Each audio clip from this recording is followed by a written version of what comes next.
ஓம் ஸ்ரீ வராகி தாயே போற்றி போற்றி. என் அன்பு பிள்ளையே, இன்று இந்த வராகி உன்னிடத்தில் ஒரு உண்மையை சொல்ல வேண்டி உன் இல்லத்தின் வாசலிலே நீண்ட நேரமாக நின்று கொண்டிருக்கின்றேன்.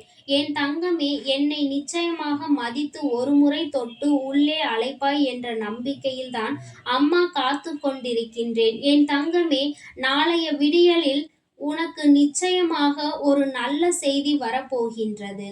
என் குழந்தைக்கு மிகப்பெரிய உண்மையினை இன்று சொல்லிவிட்டால் நாளை எப்படி நீ அதனை எதிர்கொள்ள வேண்டும் என்கின்ற ஒரு தெளிவினை நீ பெற்று விடுவாய் அல்லவா? இந்த வராகி இன்று உனக்கு தர வந்திருப்பது உனக்கு நல்லதா கெட்டதா என்பதை கேட்டு முடிக்கும் பொழுது நிச்சயமாக நீ புரிந்து கொள்வாய். உன் வாழ்க்கையில் இருக்கின்ற ஒரு மிகப்பெரிய உண்மை என்னவென்று அறியாமல் நீ இருந்து கொண்டிருக்கிறாய். அதை உணர வேண்டிய தருணத்தில் இப்பொழுது இருந்து கொண்டிருக்கின்றாய். அந்த தருணத்தில் தான் உன்னை உன் அம்மா இந்த வராகி சந்திக்க வந்திருக்கிறேன் என்பதில் எந்த ஒரு மாற்று கருத்துமே கிடையாது. என் தங்கமே, நான் ஒவ்வொரு நாளும் உன்னை காண்கின்றேன். ஒவ்வொரு நாளும் உன்னுடைய முகத்தில் இருக்கின்ற முக பாவனைகளினுடைய வித்தியாசங்களை காண்கின்றேன். என் பிள்ளை எப்பொழுது சிரிக்கின்றாயோ அடுத்த நொடியிலேயே அந்த சிரிப்போடு சேர்ந்து உனக்கு அழுகையும் வந்து விடுகின்றது. சில நேரங்களில் உண்மையாகவே சிரிக்கும் பொழுது கூட என்னுடைய குழந்தைக்கு அது பின்னால் கண்ணீர் வர வைக்க வேண்டிய ஒரு கட்டாயத்திற்கு நீ வந்து விடுகின்றாய். சிரிப்பதற்கு கூட நீ யோசிக்க தொடங்கி விட்டாய். எங்கே சிரித்தால் அதன் பின்னால் அளவேண்டி இருக்குமோ அதனால் சிரிப்பை நிறுத்திவிட்டால் என்ன என்று என் குழந்தை நீ நினைக்கின்றாய். என் தங்கமே, இப்பேற்பட்ட மனநிலை உனக்கு இந்த வாழ்க்கை ஏற்படுத்தி கொடுத்திருக்கிறது. அதனால் என் பிள்ளையே, எப்பொழுதுமே தெய்வமே கதி என்று நீ இருந்து கொண்டிருக்கின்றாய். தெய்வத்தின் மீது எனக்கு நம்பிக்கை இருக்கின்றது. என்னுடைய பிரச்சனைகள், என்னுடைய கண்ணீர் எல்லாவற்றையும் பார்த்தது என்னுடைய தெய்வம்தான். அதனால் எந்த ஒரு பிரச்சனைகளுக்கும் முடிவினையும் அவர்களே தந்துவிட வேண்டும் என்று என் குழந்தை நீ நினைத்து கொண்டிருக்கின்றாய். என் தங்கமே, உன்னுடைய இந்த பக்தியானது உன்னுடைய தாயானவள் இந்த வராகியை மெய் சிலிர்க்க வைத்தது. என்னையே கதி என்று சரணடைந்த என் பிள்ளைக்கு வாழ்க்கையில் நிச்சயமாக அனைத்து விஷயங்களையும் கொடுக்க வேண்டும் என்றுதான் அம்மா உன்னை காண ஓடோடி வந்திருக்கின்றேன். என் தங்கமே, அதற்கு முன்னால் நான் சொல்ல போகின்ற இந்த உண்மைகளை எல்லாம் முதலில் நீ தெளிவாக புரிந்து கொள். அதன் பிறகு உனக்கு இத்தனை கண்ணீரும் கஷ்டங்களும் எதற்காக வந்தது என்பதை புரிந்து கொள்ள முடியும். என் தங்கமே, நீ நம்பி அதிகமாக வாழ்க்கையில் ஏமாந்து விட்டாய். இனியும் யாரையும் நம்பக்கூடாது என்கின்ற தெளிவில் இருக்கின்றாய். ஆனாலும் என் குழந்தை, சில சந்தர்ப்ப சூழ்நிலைகளால் யாரால் நமக்கு ஏமாற்றம் கிடைத்ததோ அவர்களுடனே மீண்டும் உன்னை பேச வைத்து விடுகின்றது. என் குழந்தை, நீயும் நடந்ததை எல்லாம் மறந்துவிட்டு அவர்களோடு பேச தொடங்குகின்றாய். ஆனால் உண்மையில் உன்னுடைய எண்ணங்கள் போலதான் அவர்களினுடைய எண்ணங்களும் இருக்கின்றதா என்று ஒருமுறை நீ சிந்தித்து பார்க்க வேண்டும். நீ என்ன நினைக்கின்றாய்? நாம் எல்லாவற்றையும் மறந்து நல்லபடியாக பேசுகிறோம், அவர்களும் அதுபோலதான் எல்லாவற்றையும் மறந்திருப்பார்கள் என்று நினைக்கின்றாய். ஆனால் அவர்கள் உனக்கு துரோகத்தை செய்தவர்கள் அல்லவா? அவர்கள் எப்படி அதை மறப்பார்கள்? அவர்கள் மீண்டும் எந்த வகையில் உன்னை காயப்படுத்துவதற்கான வாய்ப்புகள் கிடைக்கும் என்பதை தான் எதிர்நோக்கி நின்று கொண்டிருக்கின்றார்கள். என் குழந்தையே, இந்த வராகி உன்னிடத்தில் எப்பொழுதுமே சொல்கின்ற ஒரு விஷயம் என்ன தெரியுமா? உனக்கு கஷ்டங்கள் எப்பொழுது வந்தாலும் சரி, எத்தனை சோதனைகள் வந்தாலும் சரி, ஒரு முறை உனக்கு துரோகத்தை செய்தவர்களிடத்தில் மட்டும் எப்பொழுதும் போய் நிற்காதே என்று.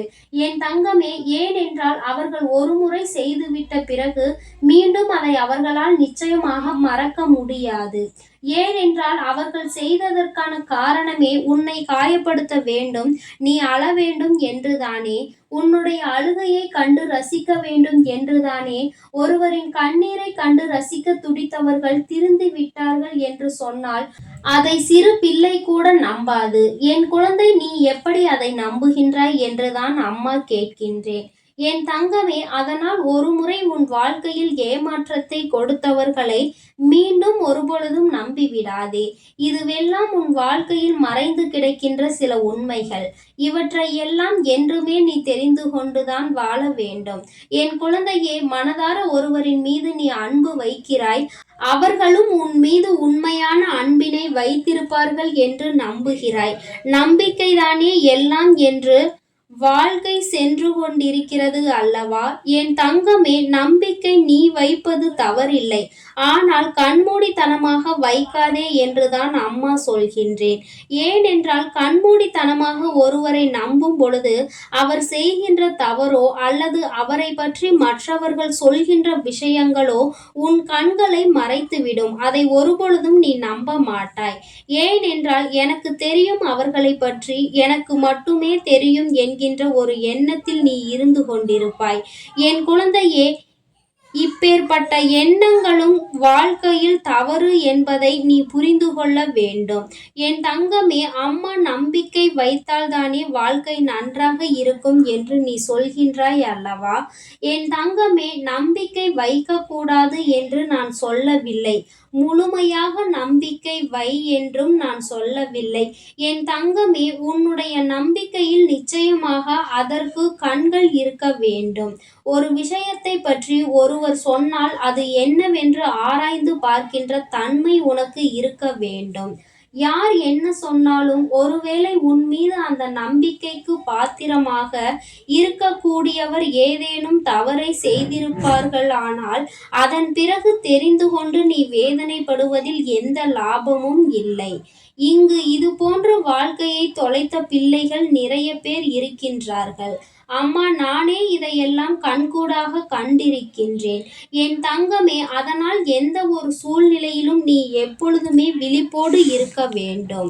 என் குழந்தையே, அவர்கள் சொல்கின்றார்கள், அவர்கள் வேலையை அவர்கள் பார்க்கின்றார்கள், நம்மோடு நல்லபடியாக தான் இருக்கின்றார்கள் என்று எண்ணி அவர்களினுடைய தவறுகளை நீ கண்டுகொள்ளாமல் விட்டு விடாதே. என் தங்கமே, உண்மையில் என்ன விஷயம் தெரியுமா? தவறு செய்கின்றவர்கள் தனக்கு வேண்டியவர்கள் என்பதற்காக அதனை ஊக்குவித்து கொண்டே இருப்பது. ஆனால் நீதான் அவர்கள் வாழ்க்கையை கெடுக்கின்ற முதல் எதிரி என்பதை புரிந்துகொள்.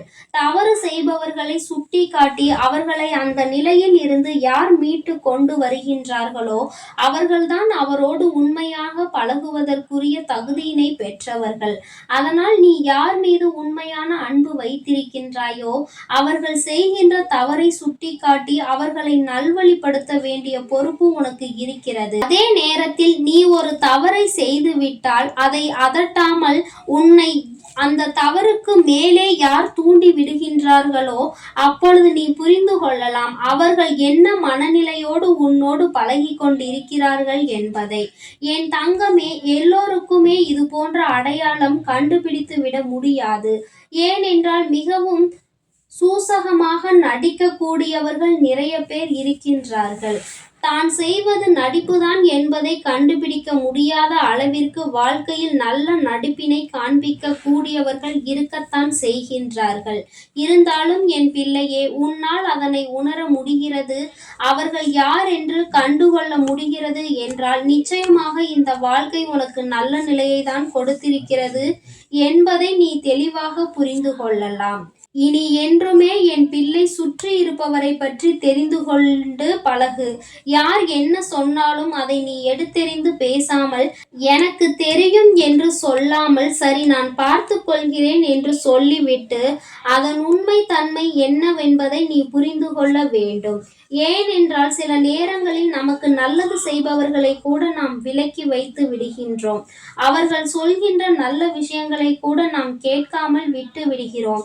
எல்லா நேரத்திலும் அது உன் வாழ்க்கைக்கு சரிப்பட்டு வராது என்பதை நீ புரிந்து கொண்டு, எதுவாக இருந்தாலும் யாரை பற்றி என்ன தெரிந்தாலும் அதில் எது உண்மை என்பதை புரிந்து கொண்டு என் பிள்ளை நீ நல்லபடியாக உன் வாழ்க்கையை வாழ வேண்டும். அது மட்டும்தான் உன்னை என்றுமே நல்ல மனநிலையில் வைத்திருக்கும். என் அன்பு பிள்ளைக்கு இந்த தாயானவளின் உடைய ஆசீர்வாதங்கள் எப்பொழுதும் முழுமையாக கிடைக்கும். என் தங்கமே, அதனால் நீ எதற்காகவும் கலங்காதே, எதை நினைத்தும் வருந்தாதே. நீ நல்லதையே நினைத்தால் உன் வாழ்வில் எல்லாம் உனக்கு நல்லதாக மட்டுமே நடக்கும். ஓம் ஸ்ரீ வராகி தாயே போற்றி போற்றி. ஓம் ஸ்ரீ வராகி தாயே போற்றி போற்றி.